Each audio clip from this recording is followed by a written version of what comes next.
सतमार्ग से भ्रष्ट हो जाते। कैसे पाएंगे भागवतिक विभूतियों को? जो दिव्य विभूतियां पे प्रकट होती हैं संतों में, साधकों में, योग को 8 अंग में वर्णन किया गया है, अष्टांग योग। उसमें सबसे पहला आता है यम, नियम। तो पहला यम, यम ही 5 प्रकार के होते हैं। अहिंसा, मन वाणी शरीर से किसी को दुख ना पहुंचाना। सत्य, वचन से सत्य, आचरण सत्य और मनन सत्य। जिसकी मन वाणी और आचरण एक होते हैं उसे योगी कहते हैं। जिसके मन में कुछ और, वचन में कुछ और, क्रियाएं कुछ और, वो भोगी होता है, संसारी। आस्ते, किसी के चोरी न करना। और ब्रह्मचर्य, अपरिग्रह, ये यम है पहला। योग का पहला यम है ये। यम 5 प्रकार, अहिंसा, सत्य, आस्ते, ब्रह्मचर्य, अपरिग्रह। और नियम, शौच, शरीर की पवित्रता, इंद्रियों की पवित्रता, मन की पवित्रता, विचार की पवित्रता, संतोष। जैसी परिस्थिति है, कभी घी घना, कभी मुट्ठी भर चना, कभी वो भी ना बना। तपस्या, काम, क्रोध, लोभ, मोह, मद, मत्सर, इनके ताप को, अंदर की जलन को चुपचाप मौन होकर सह जाना। स्वाध्याय शास्त्रों का, ईश्वर प्रणिधान, अपने इष्ट पर दृढ़ निश्चय, ये नियम है। अष्टांग योग की शुरुआत ही इसी से होती है। यम, नियम, फिर प्राणायाम, प्रत्याहार, ध्यान, धारणा, समाधि। जिसकी नींव में यम नियम है वही अष्टांग योग के महल को खड़ा कर पाता है, और वही यम नियम की परम सिद्धियों को प्राप्त होता है। आजकल जैसा लिखा है, यम नियम से कोई मतलब नहीं, योग का ढोंग किया जाता है। यम नियम ही अहिंसा, सत्य, आस्ते, ब्रह्मचर्य, अपरिग्रह, यम, शौच, संतोष, तपस्या, स्वाध्याय, ईश्वर प्रणिधान, यही पूर्णता को प्रदान कर देंगे। ये बिल्कुल नहीं होते। इसलिए मान सम्मान रुपया की प्राप्ति के लिए योग का झूठा नाटक हो सकता है, लेकिन परमात्म समाधि में प्राप्त होने के लिए जो योग है वो यम नियम से प्रारंभ होता है। जिसके जीवन में यम ही नहीं है, नियम नहीं है, वो कैसे योगी हो सकता है? किसी भी मार्ग का पति को ये 2 तो होते ही हैं सब में, यम और नियम। चाहे वो किसी भी मार्ग का, किसी भी संप्रदाय को, अगर अहिंसा, सत्य, आस्ते, ब्रह्मचर्य, अपरिग्रह, शौच, संतोष, तपस्या, स्वाध्याय, ईश्वर प्रणिधान नहीं तो है क्या फिर जीवन में? सच्चे बनो, नकली मत बनो। आचरणों की सत्यता ही साधुता की प्रमाणता है। तुम्हारे आचरण कैसे हैं? परम तत्व अनादि है, एक है, सर्वव्यापी है, सर्वाधार है, सर्वनियंता है, सर्वमय है, सर्वमय है। उसके अस्तित्व का अस्तित्व है, उसके प्रमाण को अनुभव करना है। श्री हरिवंश प्रमाण मनम। चेतना तो सब में, चेतनत्व रूप में परमात्मा विराजमान है। आनंद समुद्र सब में विराजमान, कौन डुबकी लगा पा रहा है? इसलिए बस प्रार्थना हम तुमसे कर सकते हैं कि भगवान से चाह करो कि मुझे शुद्ध भगवत प्रेमी महात्मा, शुद्ध ज्ञानी मिल जाए। और जब संत मिल जाए तो संत की आज्ञा पर अपने जीवन को न्यौछावर कर दो।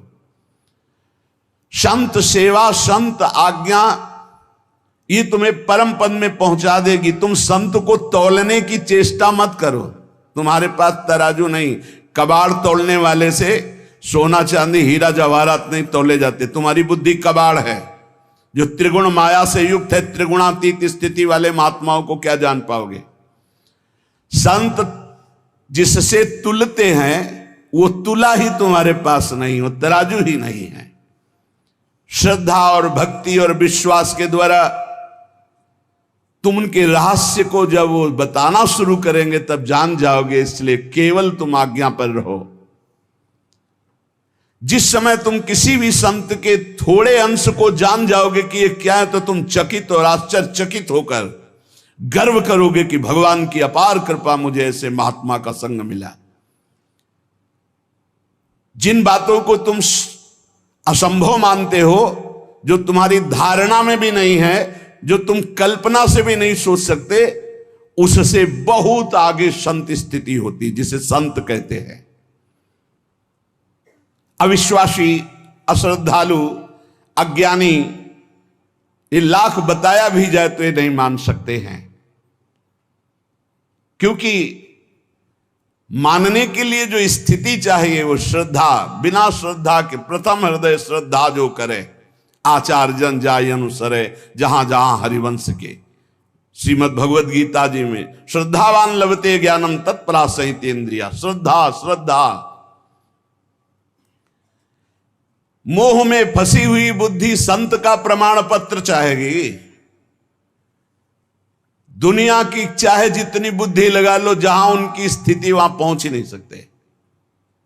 वहां पहुंचने के लिए सर्टिफिकेट की आवश्यकता नहीं है, वहां पहुंचने के लिए मन बुद्धि को अर्पित करने की जरूरत है। मन बुद्धि को अर्पित कर दो संत सदगुरुदेव के चरणों में, धीरे धीरे जान जाओगे। संत ब्रह्म है, ब्रह्म स्थित ही संत है। ब्रह्मपरायण, ब्रह्ममय, ब्रह्मज्ञानी, परमात्मा, बहुत बड़ी बात कर, परमात्मा के वो आश्रय हैं, परमात्मा हैं, परमात्मा के प्यारे हैं, परमात्मा के शिष्य हैं, परमात्मा के आश्रित हैं, परमात्मा के आश्रय हैं।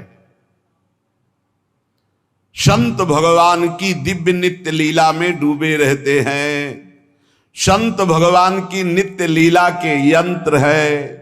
भगवान उनके लीला में हृदय में बैठकर लीला करते हैं।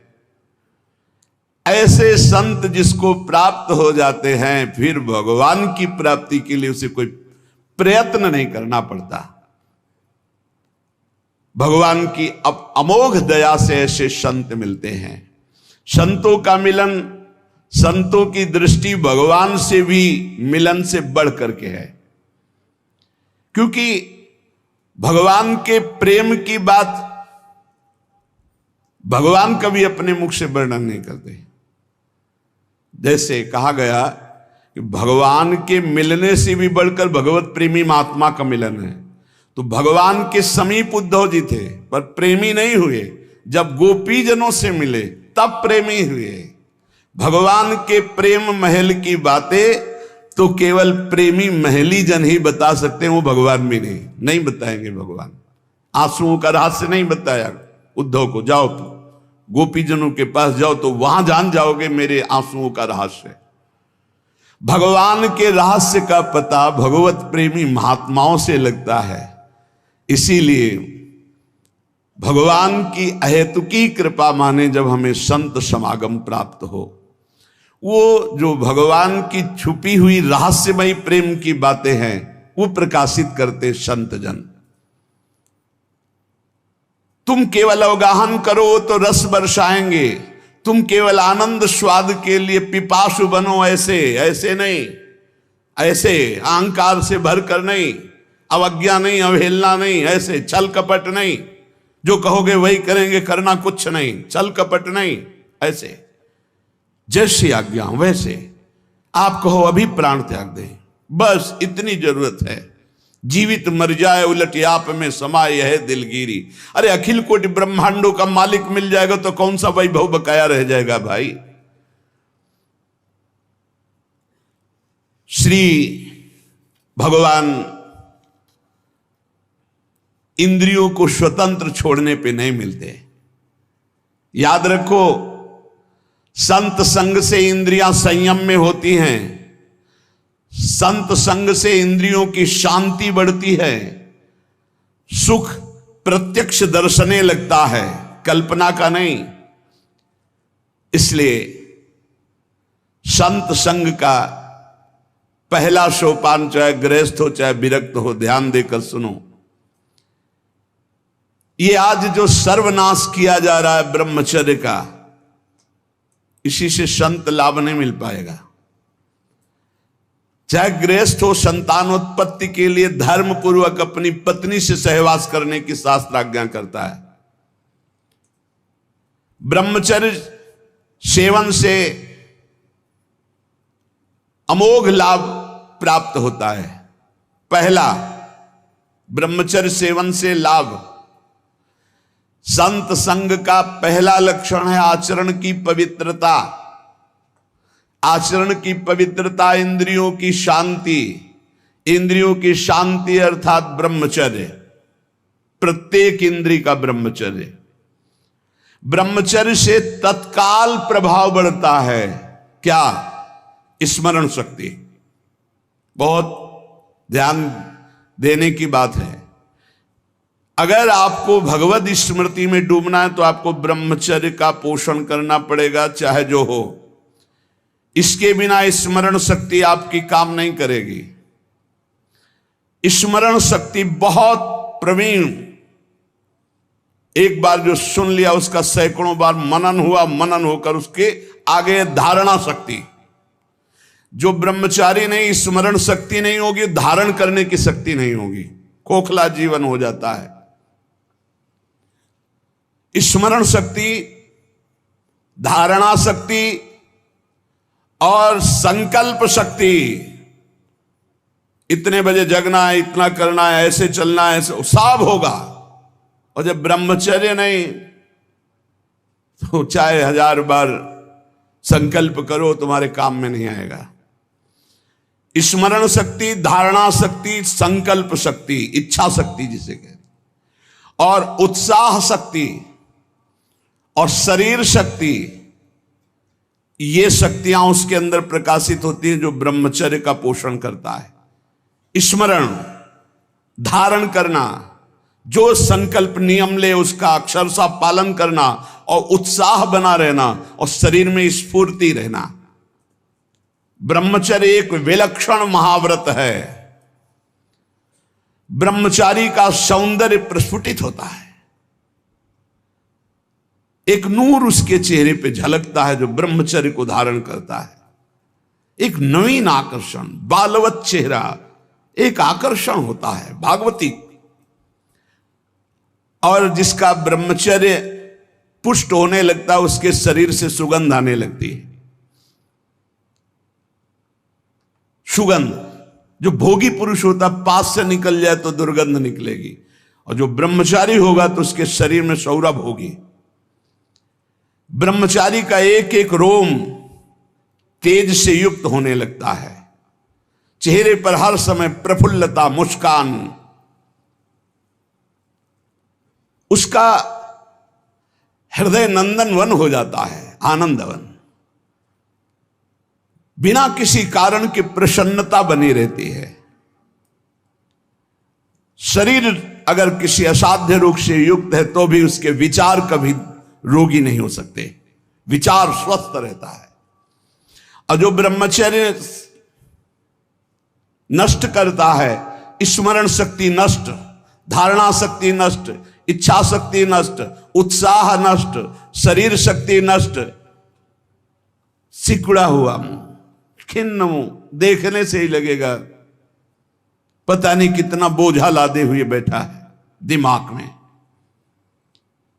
पथ्यास्यायी व्यायामी स्त्रीस्तु जितात्मा नरो न रोगी स्यात्। रोगी कौन नहीं है? बोले जो सदैव पथ्य का भोजन करता है और मित भोजन, हित और मित, शरीर के अनुकूल, साधना के अनुकूल, और थोड़ा भोजन करता है, पथ्यास्यायी। दूसरा व्यायामी, रोज सत्संग में घुमा घुमा करके, चाहे आप 15-20 मिनट ही करें, व्यायाम करें, 2-3 किलोमीटर आप दौड़ो, चलो बाहर दौड़ने के लिए नहीं तो ऐसे यंत्र चल गए, ट्रेडमिल, ऐसे यंत्र चले हैं उसी में दौड़ लो, नहीं ट्रेडमिल तो दौड़ लगाओ। शरीर को एक बार पसीना पसीना करो, थोड़ी सी बैठक, थोड़ी सी डर, थोड़ा व्यायाम करो। ये साधना के लिए, भगवत प्राप्ति के लिए कह रहे हैं, कोई कुश्ती लड़ने के लिए नहीं कह रहे, ये जरूरी है। पथ्यास्यायी पथ्य का भोजन, मित भोजन करने वाला और व्यायामी। और स्त्रीषु जितात्मा, स्त्री शरीर है तो पुरुष की तरफ नहीं, पुरुष शरीर तो स्त्री की तरफ नहीं। जितात्मा, आकर्षित ना होना। नरो न रोगी स्यात्, उसे रोगी नहीं कहते, भले वह साध्य रोग से ग्रसित हो।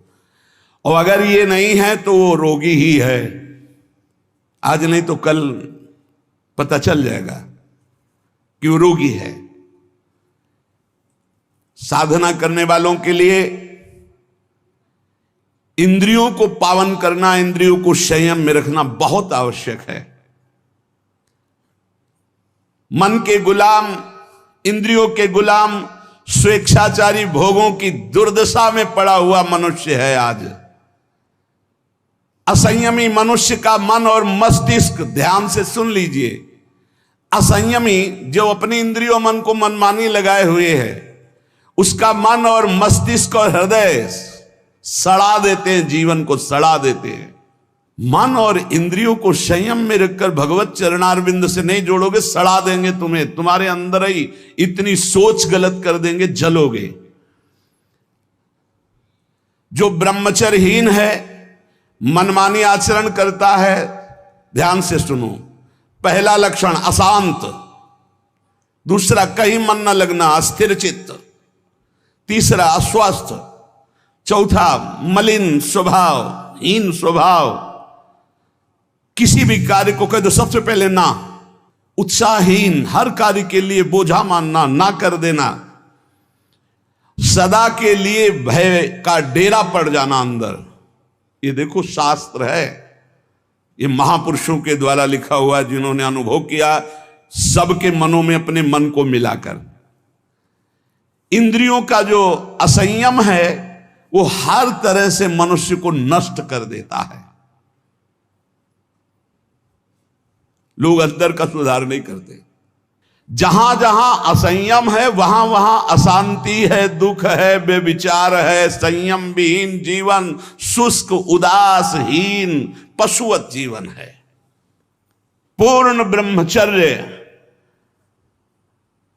तो देश का, समाज का, आत्मा का, सबका परम लाभ, अपना परम लाभ। चाहे गृहस्थ हो चाहे विरक्त, जरूरी है अपनी शक्ति को नष्ट करना, आवश्यकता के अनुसार धर्मयुक्त प्रयोग तो ठीक है। हम तो प्रणाम करते हैं उन गृहस्थों को जो गृहस्थ होते हुए ब्रह्मचर्य का नियम वृंदावन में लिए हुए और दूर दूर जगह देशों में रहते हैं और ब्रह्मचर्य का नियम लिए हुए।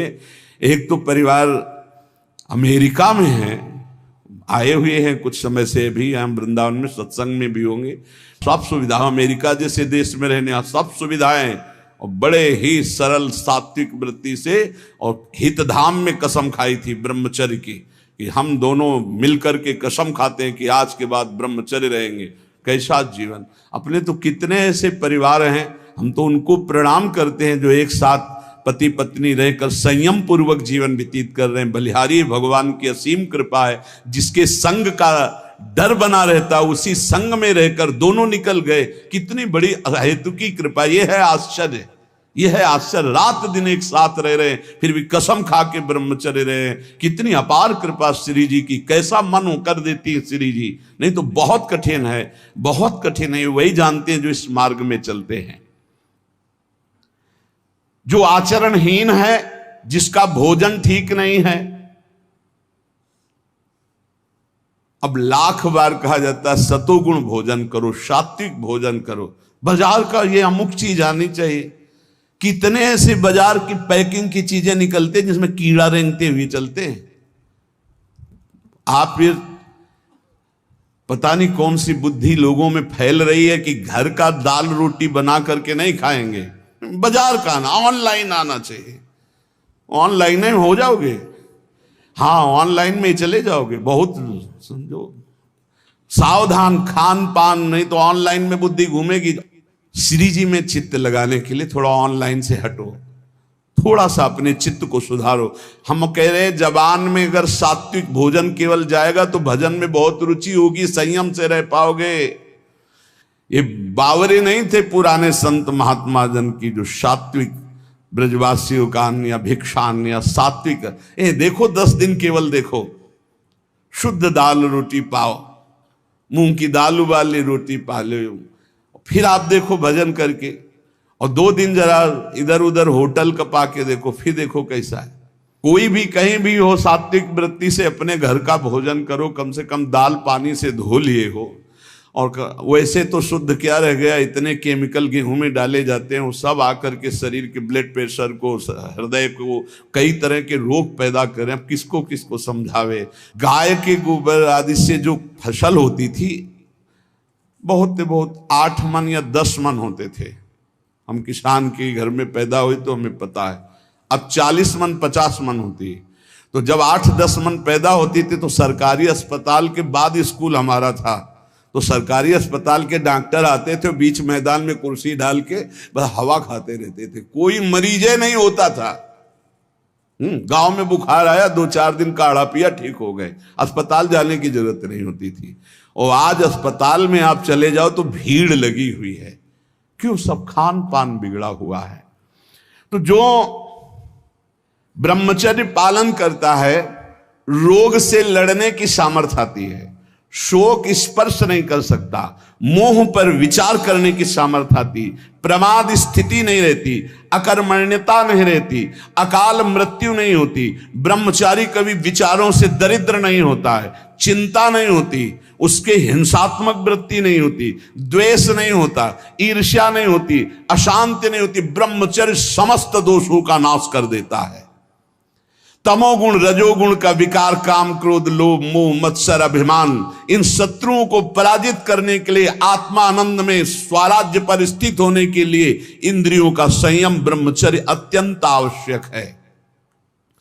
ब्रह्मचर्य का विमल प्रताप प्रकट होता है। वीरवान बलवान होता है, विद्वान होता है, तपस्वी होता है, मनस्वी होता है, त्यागी होता है, तत्व चिंतन परायण होता है। ब्रह्मचर्य में अलौकिक अमानुषिक शक्ति जागृत हो जाती है। अमानुषिक ऐसा कैसे हो सकता है? हो सकता है क्योंकि ब्रह्मचर्य है, क्योंकि भगवत मार्ग का पथिक है। उस शक्ति, उसकी शक्ति के सामने संसार को आश्चर्य असंभव जान पड़ता है।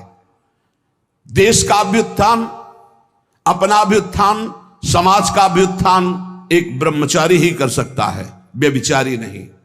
तो ये मूर्ख लोग ये नहीं समझते कि तुम इंद्रियों की गुलामी स्वीकार करते हो या स्वतंत्रता, मन की गुलामी स्वीकार करते हो या स्वतंत्रता। स्वतंत्रता किसे कहते हैं अभी जाना नहीं। मनमानी आचरण को तुम स्वतंत्र कहते हो कि मैं जो चाहूं, कितने मिनट स्वतंत्र हो जरा देखो, 1 सेकेंड भी नहीं। हर वृत्ति तुम्हें गुलाम बनाए हुए है। क्या इंद्रियों का गुलामी कभी स्वतंत्र हो सकता है? विचार करो, स्वतंत्र कौन है? स्वतंत्र है जो संयमी है, संतोषी है, जितेंद्रिय है। याद रखो, ब्रह्मचर्य सेवन ही प्रभु प्रेम और आत्मज्ञान की नींव और स्वच्छ मार्ग है। शरीर में सहने की सामर्थ्य ब्रह्मचर्य से आती। गर्मी सर्दी बरसात मान अपमान निंदा स्तुति, ये ब्रह्मचर्य से सहने से। ब्रह्मचारी को सबसे पहले अपनी रसना पर नियंत्रण रखना आवश्यक है। जबान पर, जबान बिगड़ी सब बिगड़ा। गंदे आचरण वाले, जिनको पवित्रता का ज्ञान नहीं, जिनको केवल अर्थ पिशाच हैं, नाना प्रकार की अपवित्रताएं करके तुम्हें भोजन परोसते हो, गरम गरम तुम्हारे सामने आया, तुम अमृत समझ के खा रहे हो, तुम्हारी बुद्धि नहीं खराब हो जाएगी? सबसे पहले सतमार्ग में चलने वाले को इस रसेंद्री को मारना होता है। रसेंद्री, ये जीत गए, सब जीत गए। और इस मार्ग में सबसे ज्यादा इसी को दुलार करने का अवसर मिलता है। जहां निमंत्रण होगा वहां चक्क होगा। बस खूब खाओ और चौपट करो अपनी साधना, अपने परमार्थ को चौपट कर दो। खाना ही मृत्यु है और खाना ही जीवन है। जो पवित्र भगवद अर्पित मित आहार करता है वो अपने जीवन को भागवतिक बना लेता। कितना खाओगे? याद रखो, परमार्थ में चलने के लिए रसेंद्री को बहुत शासन में जरूरत है, बहुत शासन की जरूरत है रसेंद्री में। अगर रसेंद्री आपकी छूटी हुई है तो कोई भी इंद्री आपके कब्जे में आने वाली नहीं। भोजन किया जाता है जीवन रखने के लिए, प्राणों का पोषण। और आप ये समझो जैसे आप 400 ग्राम अन्न पा लिए तो आपकी जीवनी शक्ति उसमें पचाने में कम लगेगी और आपके चिंतन में ज्यादा लगेगी। 800 ग्राम डाल लिया। एक दिन सुना था 24 घंटे में एक मानव शरीर को स्वस्थ रहने के लिए 400 ग्राम अन्न की जरूरत होती, बस। इसके बाद तो ऊपर ओवरलोड करना है। इतनी हानि है, आप नहीं समझ पा रहे, रोगों का घर बढ़ा रहे हो।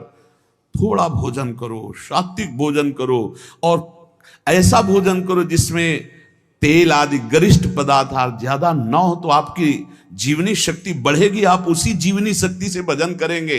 भजन में मन क्यों नहीं लगता? आप देखो, एक दिन खा के अच्छे, और एक दिन 2 रोटी खाओ केवल हमारे कहने के अनुसार, कि आपको लगे कि हाँ भूख लगी अभी, और छोड़ दो, फिर आप भजन में लगो, देखो कैसी वृत्ति जाएगी, सतोगुणी। चंचलता मन की तभी रुकती है जब सात्विक भोजन होता है।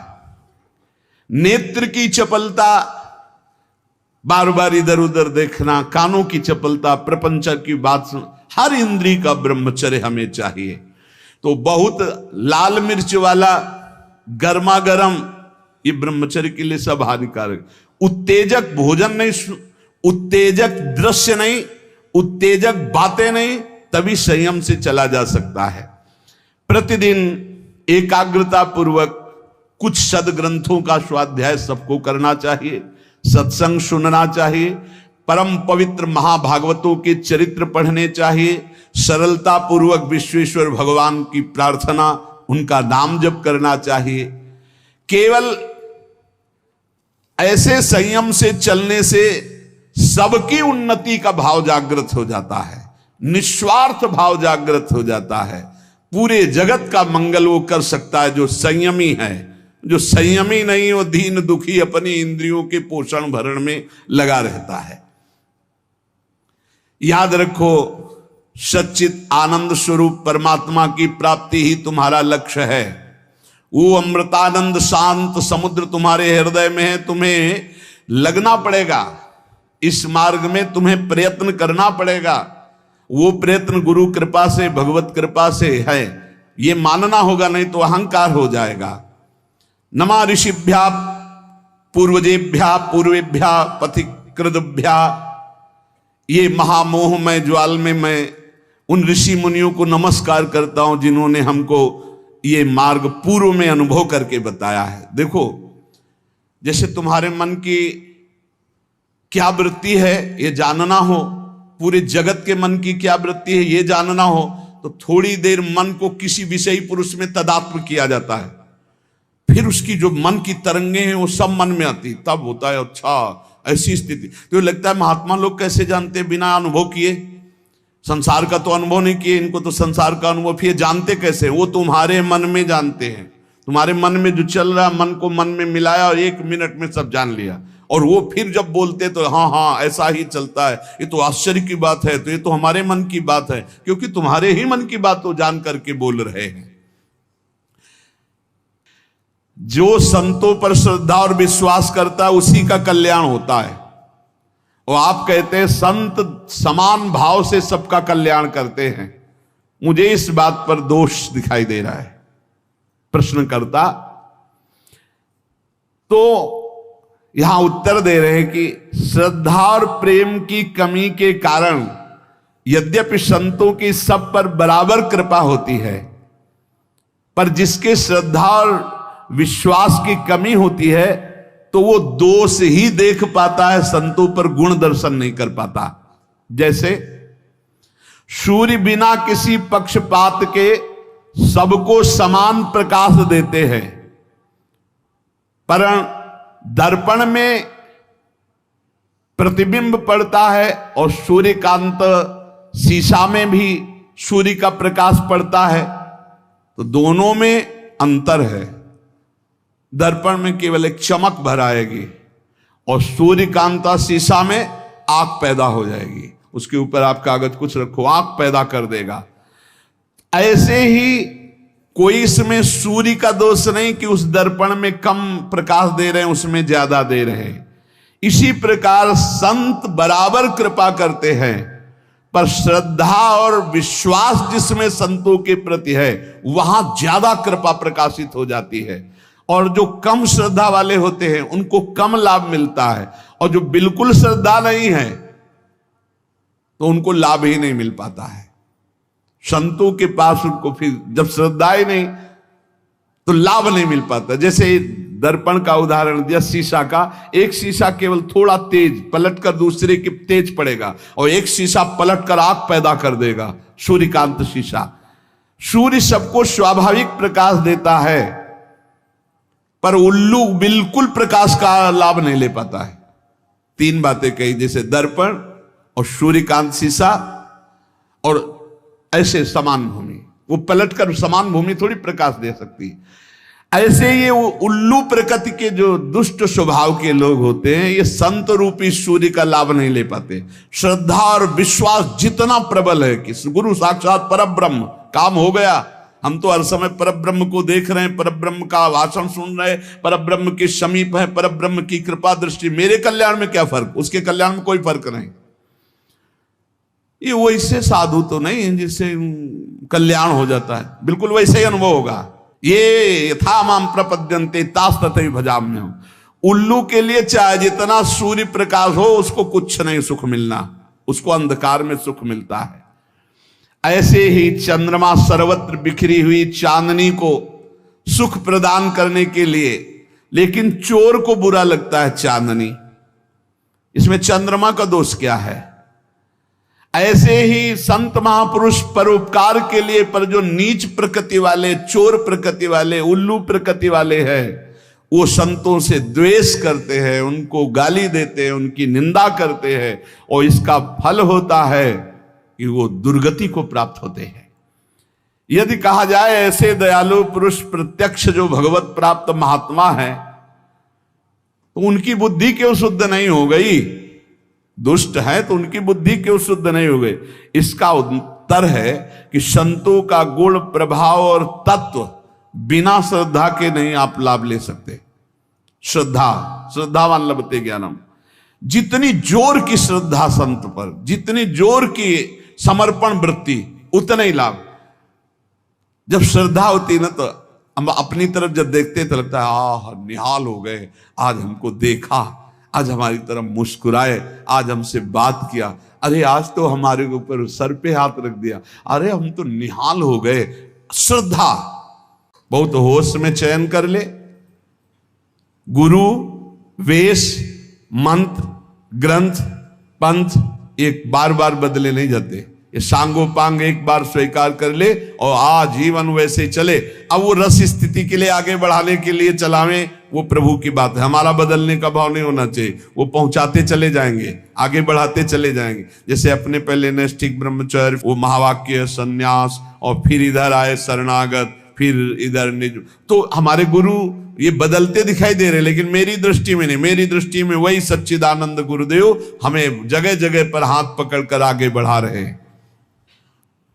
जो मंत्र जाप करने वाले हैं वो आगे चल करके स्वरूप बोध अर्थात सहचरी भाव या गोपी भाव, जो जिस भाव का होता है उसको साक्षात्कार हो जाता है। ये न स्थूल देह है, न सूक्ष्म देह है, न कारण देह है, न यातना देह है, न देव देह है। ये जैसे प्रिया प्रीतम वैसे ही ये भाव देह है, बिल्कुल वैसे चिदानंदमय भाव।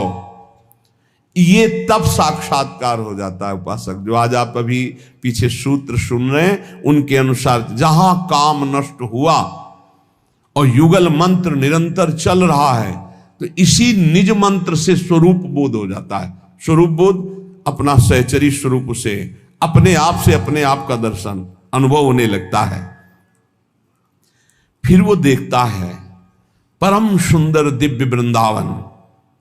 वृंदावन के कदम वृक्ष के नीचे विशाल कदम वृक्ष है, सुंदर चौकी, रत्न सिंहासन विराजमान है, और रत्न सिंहासन फूलों से सजाया गया है।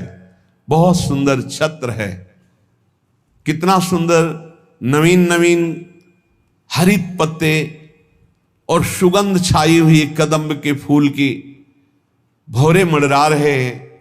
उसके नीचे बहुत विशाल चबूतरा, उसमें सुंदर सिंहासन, सिंहासन फूलों से सजाया गया, ऊपर छत्र, नीचे चौकी, चौकी फूलों से सजी जिसपे युगल चरणारविंद विराजमान होते, सिंहासन पर बैठकर उस चौकी पे चरण, उस पे भी फूल सजे हुए हैं, प्रिया प्रीतम गलवहियां दिए हुए विराजमान है। वृंदावन के पुष्पों की माला, दोनों को एक माला ऐसी जो चरणों तक, और एक फिर छोटी छोटी। मुखमंडल पर प्रियाजू के करोड़ों चंद्रमाओं की कांति न्यौछावर ऐसी, लालजी इंद्र नीलमणि कांति ऐसे, ऐसे चिकने कपोल लालजू के, मकराकृत कुंडल, बांके नेत्र, और वो प्रियाजू की तरफ देख रहे हैं। ललाट विशाल,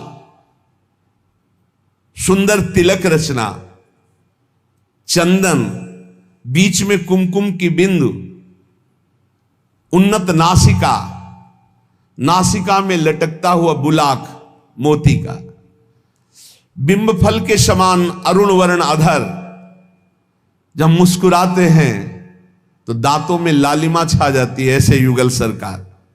चमक रहे हैं दंत पंक्ति, भुजाओं में रत्न में कड़े बाजूबंद, अंगुलियों में रत्नों की विविध रंगों की अंगूठियां, और लालजू अधरों पर मुरली, लाडलीजू, लालजू के कंधे पर बाहु विराजमान किए हुए, लालजू की बड़ी सुंदर अलकावली, श्री चरणों में युगल सरकार के नूपुर, रत्नमय करधनी, मस्तक पर मयूर पिछ चंद्रिका की तरफ झुका हुआ, चंद्रिका मयूर पिक्ष की तरफ झुकी हुई, और सुंदर पुष्पों के, विविध पुष्पों के आभूषण, माला, श्रृंगार, ऐसी भावना में परम ज्योतिर्मय युगल सरकार का वो उपासक दर्शन करता है। भाव देह से प्रिया प्रीतम विराजमान है। कोई सखी चंवर डुला रही, कोई व्यजन कर रही है, कुछ नृत्य कर रहे हैं, कुछ वाद्य, और श्री जी हमारी ओर देख रहे हैं। लालजू बांकी चितवन से श्री जी की ओर, और श्री जी हमारी ओर देख रहे हैं, ऐसा उपासक देख पा रहा है। तपाए हुए स्वर्ण की सी देह प्रभा, नीलांबर झलमल झलमल गोरे अंग पर हो रहा है। मंद मंद मुस्कुराती हुई श्री जी हमारी ओर देख रहे हैं। ये कृपा कटाक्ष। चकोर की भांति लालजू श्री जी के मुख चंद्र का पान कर रहे हैं, और श्री जी करुणा बरसाती हुई हमारी ओर देख रहे हैं। श्री चरणों के जो नूपुर, इनसे मंत्रों का नाद होता है प्यारी जू के। जरा सा तो मुखर हो जाते हैं नूपुर।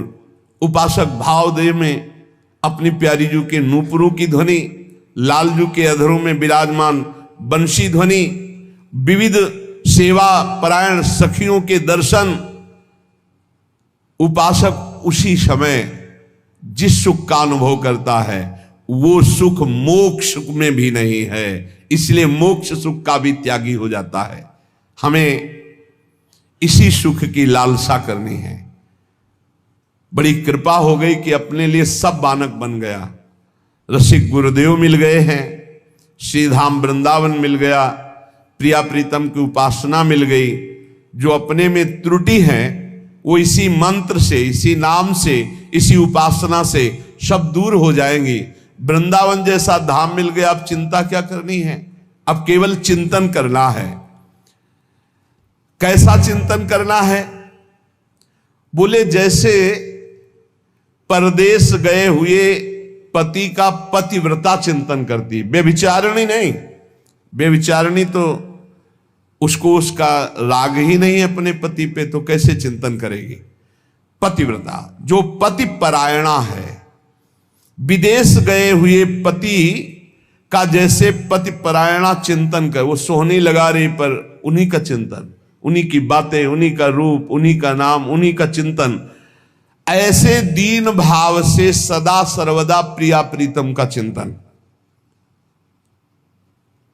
साधक को लीला गुण गाने का व्यसन हो जाना चाहिए। ये सदगुरुदेव भगवान में देखा है, हर समय धीरे धीरे से ताली बज रही, कोई न कोई पद गुनगुना रहे हैं। ये मान जाओ बहुत कम समय है, बहुत सहज सरल बात है। नाम वाणी जहां श्याम श्यामा तहां, मंत्र में मन लगे तो ठीक है, ना लगे तो कोई बात नहीं, पद में जरूर लगाओ, पद गुनगुनाओ, इसमें मन लगने की बात नहीं। अब हम गुनगुना रहे हैं, पद कोई भी उठा लेते हैं। श्रीमद चतुरासी जी में 84 पद हैं। अगर आपको 84 कंठस्थ नहीं है तो 2-4 तो हो ही गए होंगे। अच्छा, कुछ कंठस्थ नहीं तो आरती वाले तो हो ही गए हैं ना। आज निकी बनी श्री राधिका नागरी, और आज नागरी किशोर बनी श्री राधा मोहन जू की जोड़ी, ये तो याद ही हो गए होंगे सबको। इन्हीं को बार बार चलाओ, आप देखना इनका प्रभाव देखना, बहुत महिमामय है। इस मार्ग के उपासक को लीला गुण गायन में आसक्ति होनी चाहिए। आसक्ति, अब हम इसके बिना रह नहीं सकते। बहुत कृपा होती है। अब जैसे चुप शांत हुए, बिना प्रयास के पद चल रहा है, तब आपको कैसा आनंद होगा। बिना प्रयास के प्रिया प्रीतम का चिंतन चलने लगा, बहुत सुख का विषय है, बहुत आनंद का विषय। एक बार हिम्मत करके लग जाइए। बहुत लंबे समय से जैसे अपने पति के वियोग में दुखित होकर के निरंतर अपने पति का चिंतन पतिव्रता करती है, ऐसे ही उपासक का चिंतन। जैसे घोंसले में बैठा हुआ जिस पक्षी के बच्चे के अभी पंख नहीं निकले, वो केवल मां के सहारे है। अजात पक्षायु मातरम खगा, ऐसा चिंतन अपने इष्ट देव का हो। वो केवल मां की बाट जो रहा है। देखो इसमें क्या साधन है। सच्ची शरणागति का स्वरूप ये है। अजात पक्षायु मातरम खगा, जिस बच्चे के, चिड़िया के बच्चे के अभी पंख नहीं निकले, वो घोंसले में बैठा है, उसका आहार विहार सब मां के ऊपर निश्चित है, वो केवल मां की बाट जो होता है। ऐसे शरणागत को केवल भगवदाश्रित, केवल प्रभु की बाट जो होनी चाहिए, प्रिया प्रीतम की। जैसे छोटा बछड़ा जो अभी घास नहीं खाता है, मां का दूध पीता है, और उसकी मां चरने गई, वो हर समय अपनी मां का चिंतन करता है। ऐसे प्रभु का चिंतन करना है। जैसे परदेश गए हुए पति का चिंतन, जैसे छोटा चिड़िया का बच्चा अपनी मां चिड़िया का चिंतन, जैसे छोटा बछड़ा अपनी मां गाय का चिंतन, ऐसे प्रिया प्रीतम का चिंतन करना है। उपासक को दैन्य भाव से प्रभु से कहना चाहिए, हे प्रभु, संसार सागर अन्नाथो पुत्र मित्र गृहाकुलात् गोप्तारो में युवा में प्रपन्न भय भंजनो। प्रभु, मैं पुत्र में, पत्नी में, घर में फंस गया हूं। प्रार्थना करनी चाहिए, प्रभु इस संसार के राग में इतना फंस गया हूं।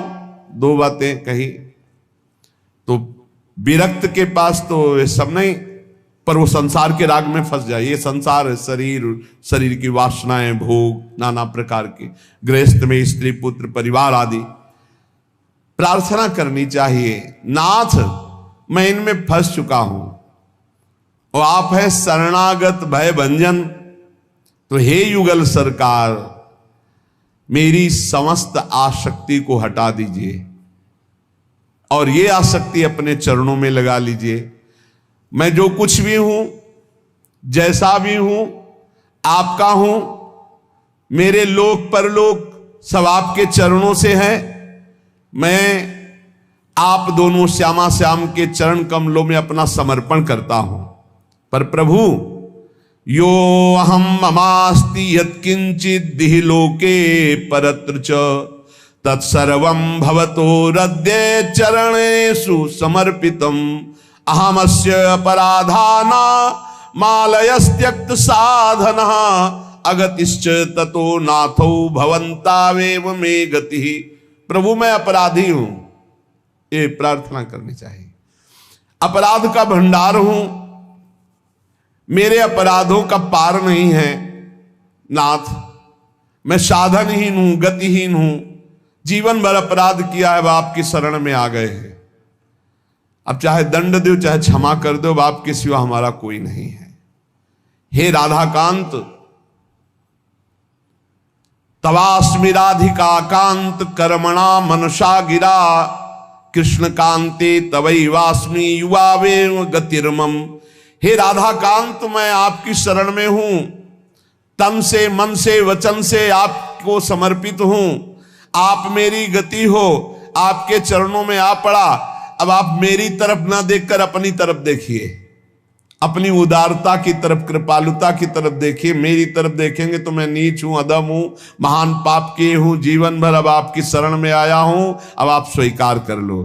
हे कृपा की खान, कृपा पूर्वक मुझ अपराधी को स्वीकार कर लो, दास बना लो, सेवा का अधिकार प्रदान करो। भगवान शंकर जी ने देवर्षि नारद जी से एक बार कहा कि जब मैंने युगल मंत्र का जो बहुत समय तक जप किया कैलाश पर, परम पावन कैलाश पर, तो भगवान श्री कृष्ण प्रकट हुए और कहा वरदान मांगो। मैंने बारंबार प्रणाम करके कहा प्रभु, सर्वानंदमयी, समस्त आनंदों का आधार, नित्य मूर्तिमान रूप, जिसे निष्क्रिय शांत ब्रह्म कहते हैं परमेश्वर, मैं उसे देखना चाहता हूं, आपके उस स्वरूप को। भगवान ने कृपा करी, सामने पहले यमुना जी प्रकट हुई, फिर वृंदावन प्रकट हुआ, फिर जो अभी शोभा बताई युगल सरकार की, कदम्ब के नीचे ऐसे बैठी हुई, ऐसा देखा कि किशोरी जो बाहु लालजू पर विराजमान किए हुए ऐसे सिंहासन पर विराजमान हैं। इसके बाद भगवान ने कहा कि यदद्य में त्वया दृष्टमिदं रूपम अलौकिकम घनीभूतामल प्रेम सच्चिदानंद विग्रहम। ये जो मेरा अलौकिक रूप है, ये निर्मल प्रेममय है, सच्चिदानंदमय है। पार्थिव पांच भौतिक विकारों से रहित, इसलिए मुझे लोग निराकार कहते हैं। त्रिगुण माया से रहित, इसलिए मुझे निर्गुण कहते हैं। सब जगह में विराजमान हूं, इसलिए मुझे निष्क्रिय कहते हैं। और मैं ही परात्पर ब्रह्म की प्रतिष्ठा हूं।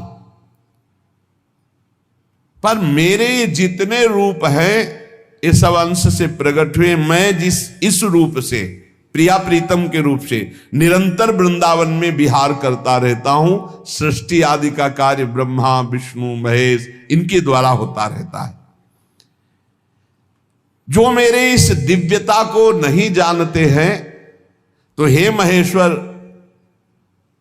वो अपने चर्म चक्षु और त्रिगुणात्मिका बुद्धि के द्वारा ना मुझे देख पाते, ना मुझे समझ पाते हैं। इसीलिए वेद मुझे अरूप कहते हैं, वेद नेति नेति कहते हैं। मैं अपने भगवद अंश के द्वारा सब लीलाएं करता हूं, पर ये प्रिया प्रीतम के रूप में निरंतर निकुंज में विराजमान रहता हूं। मेरे ही अंश से ब्रह्मा विष्णु और रुद्र, गर्ग संहिता में पढ़ के देख लेना। पढ़ना चाहिए शास्त्रों को, जिससे हमें पता चलता है हमारे प्रभु क्या है। तो भगवान श्री कृष्णचंद्र जी ने जो विनय की, भगवान शिव ने तो अपना रूप दिखाया यही प्रिया प्रीतम का। तो भगवान शंकर ने ही कृपा करके ये नरसिंह मेहता को रास विलास दिया, यही कृपा करके प्रबोधानंद जी को दिया, यही कृपा करके प्रेमानंद को दिया। ये उन्हीं का कृपा प्रसाद, वही देते हैं। जहां पर कृपा न करें पुरारी, सो न पाओ मुनि भगति हमारी। तो उपासक को इस बात पर दृढ़ रहना चाहिए कि हमें जो ये प्रिया प्रीतम की उपासना मिली, ये न जाने किस जन्म में किन किन की साधना की, उसके फलस्वरूप मिली। वो कोई साधारण उपासना नहीं है। जिसे बहुत ध्यान देने के बाद इस प्रेम रस की प्राप्ति करनी है, वो संप्रदायवाद के झगड़े में भी ना फंसे। संप्रदायवाद के बड़े झगड़े होते हैं, इसमें ना फंसे। किसी की निंदा नहीं, सब भगवान के स्वरूप सत्य हैं, सब महान हैं। जो जहां उपासना करते, मेरे लिए जो मेरे गुरुदेव ने दिया, बस श्यामा श्याम उनका नाम, उनकी उपासना, बस हमसे इतने से मतलब है। संप्रदायवाद के झगड़े में न फंसे। वे महापुरुष श्री भाई जी महाराज आदेश करे, क्योंकि इससे फिर क्या होता है, मार्ग तो छूट जाता है, बस यही बातें रह जाती है, प्रपंच वाली, लड़ाई झगड़े वाली। संप्रदाय का मतलब है सीधा सुरक्षित मार्ग, प्रिया प्रीतम की प्राप्ति का। और आचार्य हैं इसकी स्थापना करने वाले। तो आचार्य ने जो मार्ग स्थापित किया वो है मंत्र, वो है वाणी जी, वो है सेवा, वो है धाम, वो है नाम। इसी को पकड़ लो, सीधे प्रिया प्रीतम की प्राप्ति हो जाएगी। नाम रूप लीला धाम मंत्र उपासना आराध्य देव, ये आचार्य ने दिया, यही संप्रदाय आचार्य प्रदत्त करते हैं। वो हम उनके प्रदत्त इस उपासना को ना छोड़े तो प्रिया प्रीतम तक पहुंच जाएंगे। पर झगड़ा, निंदा, ये सब नहीं होना चाहिए। प्रेम की स्थिति वृंदावन में हर समय प्रकट रहती है, पर वृंदावन में प्रेम की स्थिति जो प्रकट है उसका अनुभव करने के लिए रे मंद मंदयाखिल साधन वृंदान सांद्रामानंदम वृंदावन भुई वृंदारक वृंदानाम च दुर्लभम बिंद। मंदमती यहां वृंदावन में आकर के असाधन क्यों कर रहा है, पाप क्यों कर रहा है? अगर पाप कर्म ना हो, असाधन न हो, तो बहुत जल्दी प्रेम प्राप्त हो जाए। यहां बहुत बचने की जरूरत है। यहां निंदा स्तुति की बहुत बाजार लगी हुई है, पक्का। और यही भगवत प्राप्ति नहीं होने देती। इसीलिए हमने महापुरुषों को देखा हो अधिकतर मौन धारण करते हैं। क्यों ऐसा बोलते? इसीलिए बोलते हैं। ये क्यों में तर्क विवाद ये सब प्रिया प्रीतम से दूर कर देता है। निंदा स्तुति ये सब दूर नहीं जानते लोग, प्रभु को नहीं जानते, फिर प्रभु के इस प्रेम स्वरूप को, वृंदावन को कैसे जानेंगे? ये तो सौभाग्य समझो चर्चा। और जैसे आप यहां देख रहे हैं ना, ये तो प्रताप उदय हुआ है, हित सजनी जी का प्रताप उदय हुआ है, इसलिए आप सब दम घसते चले आ रहे हैं, राधा राधा राधा श्री हरिवंशी। ये प्रताप उदय हुआ है, किसी व्यक्ति का महत्व नहीं है, ये उसी परमात्मा तत्व का जो अभेद तत्व है, हित तत्व, उसका ये महत्व प्रकाशित है। रे मंद मंदायाखिल, अरे मंद बुद्धि, तो यहां आकर के भी मंद कार्य कर रहा है, गंदे काम कर रहा है, यहां अपराध कर रहा है धाम में। बहुत विचित्र सुना। यमुना किनारे बैठ के भजन नहीं, लोग नशा करते हैं, प्रपंच की बातें करते हैं, ताश खेलते हैं। देखो कैसा समय आया जो एकांत क्षेत्रों में बैठकर भगवत ध्यान किया जाता था। आप देखना टहल करके, तो किनारे कोई बीड़ी पी रहा है, कोई तमाकू रगड़ रहा है, कोई ताश खेल रहा है। जहां एकांतिक भजन क्षेत्र है, वहां कैसा कलयुग का रे मंद मंदायाखिल। वृंदावन में प्रेम प्रफुल्लित होकर प्रकाशित है। यदि अपराध न बने तो बहुत जल्दी प्रेम प्रकाशित हो जाए। पर यहां सबसे ज्यादा निंदा स्तुति, सबसे ज्यादा निंदा स्तुति का खेल धामों में, सबसे ज्यादा अपराध वाली वृत्ति धामों में हो रही, क्योंकि जीव को माया भगवत प्राप्ति होने नहीं देती। यही उसकी प्रबल। अरे अपने को संभालना है भगवत मार्ग में, कि हमको किसी की निंदा करनी। तेरे भावे जो करे भलो बुरो संसार, नारायण तू बैठ के अपनो भवन बुहार। अब तू अपने हृदय को देख, अपने हृदय को पवित्र कर। लेकिन बहुत विचित्र भगवान की माया। कह रहे कि वृंदावन में आकर के यदि तू मंद आचरण करेगा, फिर बहुत बुरा हो जाएगा, फिर लाभ नहीं मिल पाएगा। क्योंकि वो अपराध आपका जो आगंतुक वृंदावन में बना, वो आपको फिर बहुत बुरा फंसाएगा। ये देवताओं के लिए भी दुर्लभ है वृंदावन। वृंदावन भूमि वृंदारक वृंदानाम च दुर्लभम बिंद। देव दुर्लभ भूमि पर आकर, देव दुर्लभ मानुष देह पा करके यहाँ कोई ऐसा, यहां पाप मत कर देना भाई। नहीं, आजीवन वृंदावन वास करो तब वो हटेगा। यहां का पाप अगर बन गया, महापुरुषों से पूछा था कि जो वृंदावन में आ गए उनसे ऐसी गलतियां हो गई बड़ी बड़ी, तो उनका बोले आजीवन वृंदावन वास करे, यहीं शरीर छोड़े तो क्षमा हो जाएगा। बहुत कठिन है, बहुत सावधान। यहां का हर पाप वज्रलीक है। कम बोलो, अधिक चिंतन करो, कम खाओ, अधिक यहां भजन करो, कम सो, जागकर खूब नाम जप करो, यहां कमाई करनी भजन की। अरे किसको सुधारना है भाई, किसको सुधारना है? अपने को सुधारना है। सत्संग अपने सुधारने के लिए, अपने भजन के लिए, दूसरा लाभ ले ले उसके सौभाग्य की बात। सत्कर्माणि कृतानि हरिराराधिता श्रुतोपनिषद आमृति वृंदारण्ये यदैव संकल्पितो वासः। वही बात करे श्रीपाद, मृत्यु पर्यंत अब वृंदावन वास करूंगा ऐसा संकल्प करते ही सारे सत्कर्म हो गए, जिससे असत्कर्म बने थे सब नष्ट हो गए। आजीवन अब वृंदावन वास करूंगा, वृंदावन से कभी बाहर नहीं जाऊंगा, ऐसा संकल्प करते ही सारे अपराध भस्म हो गए। पर ऐसा नहीं कि फिर चले जाओ वृंदावन वास, तो फिर आजीवन वृंदावन वास। श्री हरि की संपूर्ण आराधना का फल प्राप्त हो गया जो अखंड वृंदावन वास का नियम ले लेता है। संपूर्ण उपनिषदों का फल ब्रह्मबोध अपने आप यहीं प्राप्त हो जाएगा वृंदावन में। आमृति वृंदारण्ये यदैव संकल्पितो वासः, तो सत्कर्माणि कृतानि हरिराराधितः श्रुतोपनिषद, जो श्रुति में उपनिषद का तत्व है ब्रह्मबोध, वो हो जाएगा यहां। हरि की संपूर्ण आराधना प्रेममयी हो जाएगी, सारे सत्कर्म हो जाएंगे, सारे पाप आपके उसी क्षण नष्ट हो जाएंगे जब आप वृंदावन वास का नियम ले लेंगे। लेकिन फिर समझो, तर्क न कर देना कि फिर भोग क्यों मिलता है, प्रारब्ध का। पाप कर्म नष्ट हो गए लेकिन प्रारब्ध का भोग भोगना पड़ेगा, क्योंकि शरीर रचना के समय वो रख दिया गया है। इसलिए अब तुम सीधा वृंदावन का आश्रयवास स्वीकार करके निरंतर नाम, आज जो सुना ये प्रिया प्रीतम के प्रेम रस प्राप्ति के लिए है। अपने मन को, अपनी वाणी को संयम में रखते हुए श्यामा श्याम के भजन में डूबो। अपने को श्री जी की प्राप्ति करनी है, श्री जी के मार्ग में आगे बढ़ना है।